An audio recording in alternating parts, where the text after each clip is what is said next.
안녕하세요. 청년의 공정여행 제5강, 오늘은 마을 여행에 대해서 이야기하는 시간입니다.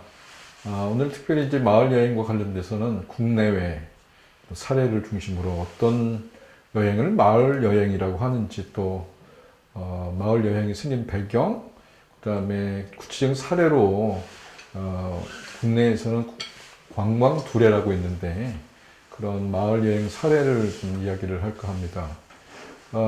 이 마을 여행도 역시 공정 여행 하나의 부분이기 때문에 상세한 말씀을 드리면서 특별히 이제 이번 학기에서 저희가 생각하는 것은 중간고사를 볼 때 국내외 공정 여행 사례를 조사하는 것을 아마 알아보시는 시간을 갖도록 할 예정이고요. 또 기말고사는 제가 생각할 때는 여러분들이 여행을 어떻게 기획을 하면 좋을지 기획하는 사례를 좀 리포트로 제안서를 내는 것으로 생각하고 있습니다. 그래서 이번 5강하고 다음 주에 있을 6강은 상당히 중요한 시간입니다. 그래서 여러분들 좀 자세히 잘 보시면 좋겠고요.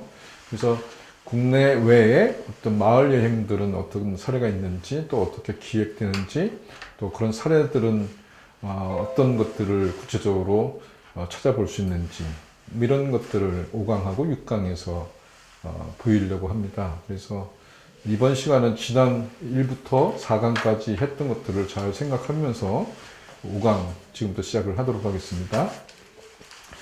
마을 여행 이야기 하기 전에 우리가 그 비슷한 개념으로 이야기를 한다면 공정여행, 또 에코투어, 지속가능한 관광, 그 다음에 책임여행, 이런 말들이 있습니다. 이 이야기는 전부 다 상당히 흡사하고 비슷하면서도 어떤 상관관계가 있는지, 똑같지는 않으면서 다른 얼굴로 다른 측면을 또 보다 강조한 측면이 있기 때문에 그런 것들을 잘 생각하면서 이 마을 여행도 생각해 봤으면 좋겠습니다.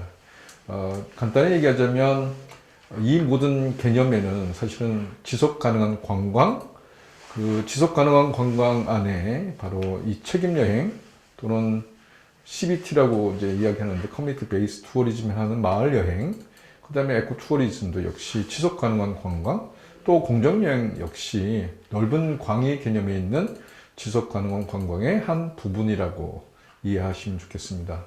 이번에는 특별히 이 마을 여행에 대해서 이야기를 나누고자 합니다. 이 조금 좀 다른 측면이 있는데, 책임 여행은 어떻게 하는가? 책임 여행은 일반적으로 생각한다면 여행자가 중심이 되는, 여행자의 측면에서 책임을 강조하는 것으로 생각해 보시면 좋겠습니다. 책임 여행을 하는 것은 아주 오래전 한 30여 년 전부터 시작을 했다고 볼 수 있는데요. 영국이나 유럽을 중심으로 해서 여행자들이 세계 여행을 할 때 여행자들이 좀 더 책임의식, 윤리의식, 뭔가 여행지에 대해서 뭔가 생각을 하고 여행자들이 어떤 마음을 또 어떤 행동을 했으면 좋을 것인가, 그런 측면이 바로 책임 여행의 핵심이라고 얘기를 할 수 있습니다. 그래서 여행자의 시각으로 지속가능한 관광을 이해하고 볼 수 있는 것, 그걸 여행자의 책임을 강조하는 것을 여행자의 책임여행, 또 책임여행이라고 할 수 있습니다. 그래서 2000년대 유럽을 중심으로 확산했고요.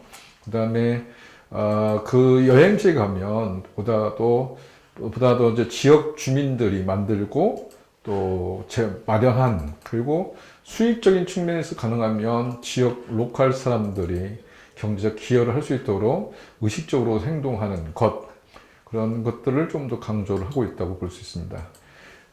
사실은 이런 책임 여행의 배경에는 지금부터 1988년도 영국의 투어리즘 컨선이라고 있는데, 대량 관광, 매스 투어리즘이라고 하는데 수백 명이 가는 여행의 폐해가 어떤 것이 있는지를 알리면서 시작되었다고 해도 과언은 아닙니다. 그래서 1988년 투어리즘 컨선이란 단체에서, 유럽의 단체에서 시작해서 책임 여행이 또 시작되었다, 이렇게 이해를 하시면 되겠습니다. 88년도 하면 우리는 이제 서울 올림픽을 떠올릴 수 있는데요. 그때쯤 시작해서 책임 여행 시작이 돼서 그 다음에 미국에서는 글로벌 익스체인지라고 하는 그런 책임 관광도 비슷한 시기에 88년도에 시작이 됐고요. 그 다음에 그 글로벌 익스체인지에서는 리얼리티 투어라고 하는 것을 운영을 했습니다. 그런데 88년이면 지금부터 한 30여 년 전인데, 보시면 그렇게 활발하게 활동했다가 투어리즘 컨선도 최근에 한 2, 3년 전에 한 30년 동안 활동한 거를 끝으로 해서 사실은 정리를 했습니다. 그리고 다른 단체나 그런 자료를 다른 단체에게 넘겨주고, 현재는 투어리즘 컨선이라는 단체는 사실은 웹사이트, 홈페이지도 내린 상황입니다. 그 다음에 이런 사회단체로서 여행, 관광에 대한 폐해, 문제점, 그리고 경각심을 알려준 것이 투어리즘 컨선에서 시작됐다고 한다면, 2001년도에 responsibletravel.com이라고 해서 영국에서 처음으로 2001년도에 여행사로서 여행 상품을 파는 책임 여행, 그래서 말로만 했던 개념적인 그 책임 여행, 책임 관광이 아니라 실제로 사람들이 이용할 수 있는 관광 상품으로서 본격적으로 이행할 수 있는 것이 바로 responsibletravel이라는 .com이라는 사이트를 들어가시면 아마 그런 책임 여행은 이런 것이다, 또 이런 상품이 있구나 알 수 있습니다. 그래서 2001년도에 세워졌고요. 그 다음에 2001년 전에는 좀 더 그보다 더 오래된 게 G 어드벤처라고 해서 글로벌 어드벤처를 하는 단체가 90년도에 세워졌습니다. 이 단체에서도 여러 어떤 다양한 연구소나 교육이나 이런 활동을 하고 있습니다. 그래서 보시는 것처럼 유럽에서 시작했던 책임 여행은 기존의 여행에 대한 문제점을 보고 그 문제점을 해결하려고 노력하는 과정 속에서 어떤 교육도 하고 컨설팅도 하고 자문도 하고 지역 주민들이나 또 여행업이나 이런 것들에서 경각심을 일깨우는 그런 캠페인 활동을 하다가 나중에는 전국적으로는 실제로 여행사 또는 여행업으로 구체적인 상품을 만드는 것까지 이르게 되는 것을 볼 수 있습니다. 이걸 우리는 책임 여행의 시작, 그리고 이 책임 여행의 이론적인 배경을 이론적인 것을 설명하신 분이 누구냐? 해롤 구딘이라는 영국의 맨체스터 교수님인데요. 이분이 사실은 상당히 전 세계 책임 여행에 대해서 큰 영향을 미친 사람이 바로 해롤드 구딘이라는 교수님이십니다. 그래서 책임 여행에 대한 이론적인 것이라든지 또 어떤 것을 방향을 잡는다든지 이런 것들 상당히 큰 영향을 주신 분인데요. 어쨌든 나중에 또 그 이야기도 드릴까 합니다. 여기 두 번째 얘기를 하고 싶은 거는 책임의 여행에 대해서 글로벌 네트워크 이제 보면 아까 한 사례로 얘기를 드린 게 responsibletravel.com이라는 회사를 소개했는데요. 이 회사 규모로 보면 우리나라 회사로 본다면 중소 정도의 사이즈라고 할 수 있습니다. 직원이 34명, 그러니까 30명에서 40명 사이즈, 이 정도에서 크기인데 전 세계 6,000개 상품을 다루고 있고요. 6,000개의 상품을 다루는데 가능하면 그 지역의 사람들이 직접적으로 만든 것들, 운영이 되고 또 이니셔티브가 있는 것들을 중심으로 해서 이 responsibletravel.com은 활발하게 활동을 하고 있습니다. 이 2001년도에 여행사를 세운 분은 저스틴 프란시스라는 분인데 2001년도에 세우기 전에는 아프리카나 이런 데에서 이런 상품을 판매한 여행업하고는 상관없는 그런 일을 했던 사람입니다. 근데 이분이 바로 아까 말씀드린 해롤드 구딘을 만나고 그 교수님의 영향을 받아서 responsibletravel.com을 만들어서 지금은 아주 활발하게 활동하고 있고요. 2001년도에 세웠는데 그로부터 매년 큰 성장을 해서 6,000개의 상품 만들면서 현재는 매출액도 다른 일반 여행사에 못지않게 오히려 더 큰 매출 규모를 자랑하고 있는 것을 알 수 있습니다. 근데 이 사이트를 들어가 보시면 알겠지만 전 세계 여러 나라들의 상품이 소개되어 있는데 한국은 제가 들어가 보니 최근에 들어간 거 보면 제가 한 2년 전에 들어갔을 때 보면 한국 상품이 딱 하나가 있더라고요. 네, 이번에 제가 또 최근에 들어가 보니 4개가 상품이 있습니다. 여기 그 소개를 했는데요. 그 사실은 이 정도면 우리나라의 책임 여행이나 상품이 이것밖에 안 될까라고 생각할 정도로 정말 빈약하게 이를 때였습니다. 좀 아쉬운 면이 많은데 저희 한국에도 이제 마을 여행 또는 지역의 그 공정 여행을 하는 데가 많이 있기 때문에 가능하면 이 사이트에 좀 소개를 하면 전 세계 유럽뿐만 아니라 전 세계 외국인 관광객들이 우리나라의 마을 여행 또는 공정 여행 상품을 이해하는 데 큰 도움이 되고 경험을 쌓는데도 또 실제로 지역의 그 사람들과 교류할 수 있는 그런 것들이 생기지 않을까 싶습니다. 그래서 아쉬운 마음으로 제가 이 사이트를 소개했는데요. 혹시 이제 이것을 보고 여러분들도 새로운 상품을 만들겠다, 지역의 관광, 마을 관광을 만들고 싶겠다 하면 아마 이 리서브솔트래블닷컴을 통해서도 또 판매를 할 수 있는 꿈을 한번 꿔보는 것도 좋지 않을까라는 생각이 듭니다.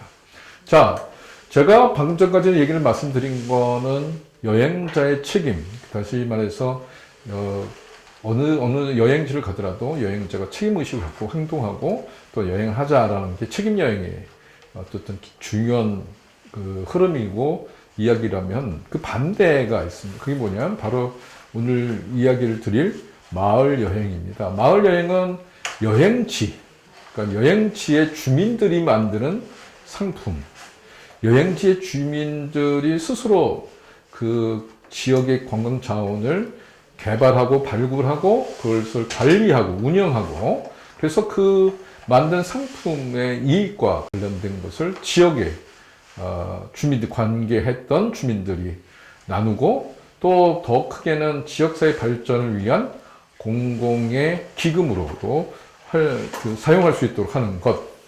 그게 오늘 말씀드리는 마을 여행이라고 할 수 있습니다. 그래서, 아까 말씀드린 책임 여행은 여행자가 중심이 되는 여행 상품이라고 한다면 오늘 말씀드린 건 마을 여행은 그 지역의 여행지의 주민들이 스스로 지역의 관광에 대한 그 상품을 만들고 판매도 하고 실제로 그것을 배분하는 과정.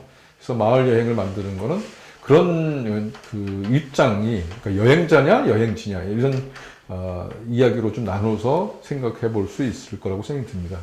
영어로 얘기한다면 커뮤니티 베이스 투어리즘이라고 합니다. 커뮤니티 다시 말해서 마을이고 베이스는 기반을 둔 투어리즘 관광이라는 뜻이죠. 그래서 커뮤니티 베이스 투어리즘의 핵심은 뭐냐면 커뮤니티 다시 말해서 지역의 주민들이 기반을 둔 그 지역의 관광 자원을 기반으로 두어서 만드는 상품, 그것을 커뮤니티 베이스 투어리즘, CBT 또는 마을 여행, 마을 상품 뭐 이렇게 이야기를 할 수 있습니다.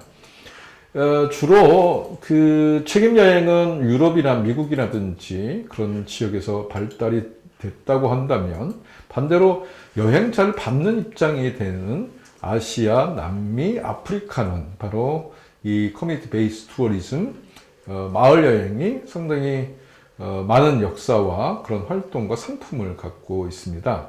이유는 그런 것 같아요. 여러분, 이번에 이제 코로나 바이러스 19와 같은 일이 생긴 거는 사실은 여행지에서 여행자들이 그나 또 어떤 산림을 파괴하는 행위, 개발이라는 이름으로 그 야생 동물을 만지거나 또 그걸 사육하거나 그걸 이동시키면서 생기는 문제가 대부분입니다. 그런 바이러스가 생기는 것들의 문제, 그래서 기후에 악영향을 미치는 것까지 이를 때까지 상당히 심각한 문제를 낳고 있는데요. 그 여행지에서 이런 마을 여행을 주도하고 그런 입장에 쓴다면 지역 주민들은 당연히 산림이라든지 지역 환경을 보존하고 보호하는 입장에 서서 이런 프로그램을 개발하고 또 만들 수 있기 때문에 상당히 중요한 일이라고 저는 생각이 듭니다. 그리고 기후변화를 좀 더 막을 수 있는 그런 악영향을 막을 수 있는 그런 환경 보존의 활동, 그 다음에 인권 문제도 상당히 중요하죠. 우리가 일반적으로 생각한다면 여행지를 방문할 때 그 지역의 주민들을 어떤 경제적으로 좀 빈곤하다고 해서 업신여기거나 낮게 생각하는 건데 그게 아니라 개발 국가라 하더라도 지역 주민들의 인권을 존중하는 것, 상당히 중요한 커뮤니티 베이스 투어리즘의 근간이라고 저는 생각이 듭니다. 그다음 세 번째는 무슨 이야기냐면 사실은 여행을 하면 여행자 쓰는 돈이 있지 않습니까? 그게 호텔 숙박이라든지 교통이라든지 체험이라든지 그 다음에 먹는 것과 관련된 돈을 쓰게 되는데요. 그 돈이 어디로 가지? 이런 문제의식이 있는 겁니다. 분명히 제가 어느 날을 다른 나라를 갔는데 그 돈은 엉뚱하게도 그 현지 지역의 주민들에게 돌아가지 않고 제1세계라든지 이런 데로 그 글로벌 기업으로 돈이 가는 경우가 많거든요. 그래서 커뮤니티 베이스 투어리즘에서 다시 말해서 마을 여행에서 생각하는 거는 그 지역에 머물고 또 먹거나 체험하는 거나 이런 것들이 모든 경제적 행위의 결과물, 다시 말해서 경제적인 것이 혜택이라는 잉여가 바로 지역에 남아야 한다라는 것이 상당히 중요한 이슈이기도 합니다. 마지막으로 그 관광 프로그램의 주도성, 아까도 말씀드린 것처럼 그 지역의 주민들의 주도성, 다시 말해서 이니셔티브, 오너십이라고 표현하는데 그런 주체의식으로 그 지역에 활동하는 사람들이 상품을 개발하고 매니지먼트하고 다시 말해서 관리를 하고 마케팅을 하고 그 다음에 운영해서 지속 가능한 발전을 하는 것 모든 과정에 지역 주민 그분들이 중심이 되어야 된다. 이것이 바로 주민 중심의 또는 지역 중심의 또 커뮤니티 마을 중심의 여행이라고 할 수 있습니다. 그래서 책임 여행과 달리 마을 여행은 그 책임 여행은 어떻게 보면 여행자 중심의 사고에서 책임을 다한다는 측면이 있다면 마을 여행은 반대로 그 지역의 마을 주민들이 중심이 되어서 그 지역의 마을을 보존하고 환경을 보존하고 그 다음에 지역 주민들의 존엄성을 지키는 그러면서 경제적 이익은 또 지역사회 공동으로 나누는 과정 그런 것이 여행을 통해서도 충분히 가능하다 이런 걸 말씀드릴 수 있습니다. 이렇게 하는 것 중에 상당히 중요한 활동을 하시는 단체가 있는데 바로 그게 아시아에서 대표적인 곳은 커뮤니티 베이스 투어리즘의 이니셔티브를 갖고 있는 단체가 있는데 태국에 있습니다. CBTI라고 합니다. 그래서 혹시 나중에 시간이 되시면 제가 이 홈페이지를 소개할 테니 한번 CBTI를 들어가시면 좋겠습니다.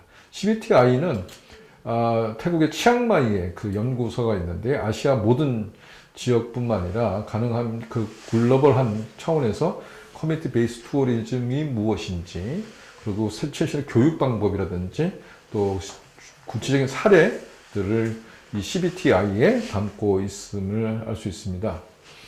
자, 이렇게 해서 큰 개념에 대한 이야기를 제가 드렸는데요. 그렇게 보시면 그동안의 매스 관광, 그런 구관광에서 새로운 관광에서 본다면 신관광이라고 보통 표현하는 구관광은 이제 매스 투어리즘, 대규모 여행이었다면 신관광은 바로 이와 체험 여행 또는 마을 주민들이 중심이 되는 여행 이런 것들의 그 관광 트렌드가 변했고 그 단순히 그냥 일시적인 트렌드의 변화가 아니라 가치의 변화고 관광 전체의 어떤 역사적 변화, 질적 변화라고 얘기를 할 수 있습니다. 요즘 나오는 얘기가 포스트 코로나라는 얘기가 있는데요. 코로나 이후로 관광은 어떻게 변할 것인가? 무엇보다도 코로나 이후의 관광은 기존의 그런 매스 투어리즘이라고 하는 대량 관광에서는 사뭇 다른 모습의 관광 형태가 나타날 것이다. 그런 점에서 오늘 이야기 드는 마을 여행 상당히 중요한 의미를 갖고 있다고 생각할 수 있습니다. 자, 그렇게 따진다면 이 공정여행은 이 두 가지를 다 포괄하는 의미입니다. 여행자의 책임의식을 강조하는 책임여행, 여행지의 주민들이 중심되는 마을여행. 이 두 가지, 여행자와 여행지 모두를 안고 있는 것이 바로 공정여행이라고 이해를 하시면 좋을 것 같습니다. 그래서 여행자에게는 책임이 있는 어떤 여행, 그 다음에 여행지에서는 주민들이 주도하는 여행, 이 두 가지를 페어, 공정하게 나누고 발전시키는 것을 바로 공정여행, 다시 말해서 여행자, 여행지 모두의 행복을 만드는 것을 바로 페어, 공정여행의 중심 가치라고 이해를 하시면 좋겠습니다. 한국은 이런 그 책임 여행이라든지 지속 가능한 관광이라든지 이건 이제 사실은 90년대부터 많이 고민이 되고 나왔지만 실제로 이제 공정 여행은 시작된 것은 2008년부터 좀 논의가 시작됐다가 2009년도에 실제로 공정여행사들이 등장합니다. 공정여행사 전문적으로 하는 데가 착한 여행이라든지 트래블러스 맵이라든지 이런 몇몇 단체들이 2009년도에 시작이 되었고요. 그 다음에 2010년도에는 이런 공정여행 업체들이 모여서 지속가능한 관광 네트워크를 만들었고요. 그 다음에 2013년도는 이런 것들이 좀 활발하게 되니 드물게도 한국에서는 아시아에서 가장 선도적으로 지역 주민들이 정말 중심이 돼서 하는 여행, 그래서 관광 두례라는 걸 또 시작됩니다. 그 문화체육관광부의 산하에 한국문화관광연구원이 있는데 여기서 시작이 논의가 되었다가 이 공정여행이 등장하면서 그 영향을 받고 2003년도에 한 3, 4년 후인 2003년도에 그 관광 두례가 2013년도에 시작을 하게 됩니다. 그 다음에 제가 기억하기로는 2016년도에 그 서울공정관광 국제포럼이 개최되는데요. 2016년도에는 그런 이제 한국에서 시작된 공정관광, 다른 나라는 책임여행이라고 한다면 또 유럽은 책임여행, 그 다음에 다른 아시아 남미에서는 이런 마을 여행이 시작이 됐는데 한국에서는 그 재미있게도 이 둘을 아우르는 그 책임형 여행과 마을 여행 두 가지를 다 아우르는 관광 개념을 발전시키게 됩니다. 그리고 바로 그게 공정관광의 시초인 거죠. 2009년도에 시작해서 급속도로 발전이 되고 그래서 2016년도에는 글로벌 포럼이 열려서 아시아 사람들도 부르고 유럽 사람들도 불러서 그런 책임 여행과 그 다음에 그 마을 여행 이 둘의 파트를 함께 엮는 그런 역사적인 시작을 알리게 된 게 2016년도입니다. 그 다음에 이게 그 재밌는 것은 한국이 좀 그 특별한 거는 다른 데하고 달리 그런 캠페인이라든지 그런 개념만 시작된 것이 아니라 지자체를 중심으로 해서 이 공정관광에 대한 조례를 만듭니다. 그래서 2017년도 되면 공정관광 육성 및 지원 조례를 제정하는데요. 대전, 그 다음에 전북에서 2017년도에 시작됐고 2019년도에는 제주도하고 경기도에서 이 지원 조례를 만들었고요. 아마 올해는 2020년도에는 서울시도 이 관광 조례를 만들 계획을 갖고 있는 걸로 알고 있습니다. 유럽보다는 10년, 20년이 뒤졌는데, 그럼에도 불구하고 한국은 빠르게 이 공정관광이라는 개념을 만들고 유럽의 책임여행과 아시아의 또 남미의 아프리카의 마을여행을 통해서 둘을 묶어내는 공정여행이 시작된 거죠. 빠르게 성장하고 있습니다. 그런 점에서 좀 재미있는 현상이 있는데, 한번 제가 소개되는 사이트가 있는데, 2016년도에 서울공정관광 국제포럼이 있는데, 이 사이트에 들어가시면, 2016년도, 17년도 해마다 열리는 공정관광 국제포럼의 자료들을 다운받을 수 있어요. 그래서, 좀 더 이해를 갖고 싶은 또 마을여행이라든지 책임여행, 공정여행 이 세 가지를 다 아우르는 지속가능한 관광 이 모든 걸 이해를 하고 싶다면 최신의 논의들을 다운을 받을 수 있는 게 바로 이 포럼의 사이트입니다. 그래서 참고로 여러분들 2016년, 2017, 18, 19년 4회가 연속으로 열렸기 때문에 큰 도움이 되리라 생각을 합니다. 오늘 그 다음에 말씀드리고 싶은 거는 국내 여행의 사례를 중심으로 해서 마을 여행 사례를 얘기해 드리는데요. 국내 여행 형태가 상당히 많이 바뀌고 있는 것처럼 되어 있는 것으로 보이는데요. 우리나라 인구가 5천만이 약간 넘는데 그 중에 상당 부분이 여행을 가십니다. 국내 여행을 많이 가시는데 제일 많은 것이 가족 단위가 제일 많고요. 그 다음에 친구나 연인이 한 41%, 그 다음에 친목 단체 모임이 정말 적어서 7.3%. 그 그 정도 됩니다. 평균 4.9명이 한 번 여행 갈 때 가족 단위나 친구 단위가 움직일 때 한 5명 미만으로 움직인 걸 볼 수 있고요. 여행지에서 주요 활동은 자연 및 풍경 감상이 68%, 거의 70%에 육박하고 있고, 음식 관광의 한 57%, 그 다음에 휴식, 휴양이 그 뒤를 잇고 있습니다. 그리고 국내 여행은 확실히 국외 여행과 달리 자가용으로 74%, 다시 75% 정도가 자가용을 통해서 여행을 하고요. 주요 숙박시설을 보면 펜션이 33%로 나와 있습니다. 그래서 가족 단위가 움직일 때는 펜션을 많이 이용한다, 이렇게 볼 수 있습니다. 그 다음에 그 여행 목적 지역을 보면 이거는 2018년도 자료인데요. 18년도 자료인데 19년도에 발간했으니 최신 자료입니다. 여기 보면 1위가 강원도이고 2위가 경남이고 3위가 바로 전라남도입니다. 풍경이나 음식이나 이런 것들이 좋은 곳이라고 생각하는 게 아마 강원도, 경남, 그 다음에 전남이라서 그러지 않는가 싶습니다. 자, 제가 말씀드리고 싶은 건 그런 어떤 그 움직임 속에도 한국관광공사에서 조사한 자료에 의한다면 이 바로 그 먹거리도 중요한데 공정여행, 착한 여행, 그 다음에 마을 여행을 좋아하는 사람들이 그 지난 10년 사이에 많이 늘어났습니다. 그래서 보시면 한 33.4% 정도가 착한 여행, 공정여행을 해봤거나 또 할 계획이 있다라는 거로 나타납니다. 이 얘기는 뭐냐면, 여행도 유기농? 그러니까 뭔가 건강하고 기후나 환경을 좀 생각하는 여행, 또 현지 지역의 주민들과 교류하고 싶은 여행, 그런 여행에 대한 트렌드가 확고히 자리를 잡고 있고, 이 마켓, 다시 말해서 그런 시장성이 분명히 비즈니스로도 보여진다라고 얘기를 드릴 수 있을 것 같습니다.